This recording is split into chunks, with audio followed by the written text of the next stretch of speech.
Let me tell you a story about friendship that might challenge what you've always believed. You know how everyone says you need friends to be happy? That you should surround yourself with people who'll share your joys and sorrows? Well, I used to think that way too. I remember having what I thought was the perfect friendship circle.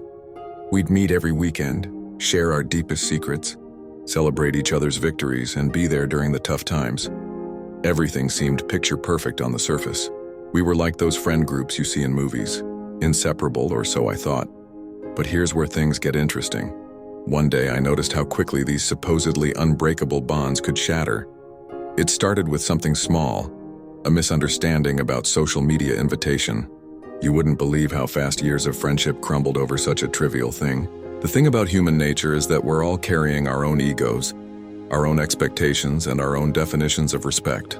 I've seen lifelong friends turn into strangers over a single comment taken the wrong way. Those same people who once shared their deepest vulnerabilities suddenly become experts at using those very secrets as weapons. What's even more fascinating is how we convince ourselves that friendship is this pure, unconditional thing. But let's be honest, most friendships come with invisible strings attached. The moment someone feels disrespected or hurt, all those years of shared memories and trust can vanish in an instant. I'm not saying we should all become hermits or completely avoid human connection, but there's something to be said about maintaining emotional independence. When you don't rely too heavily on friendships, you're less likely to be disappointed when people show their true colors. Think about it, how many times have you heard someone say, "I never thought they would do this to me"? That's because we often invest too much of ourselves in friendships that are ultimately fragile and conditional.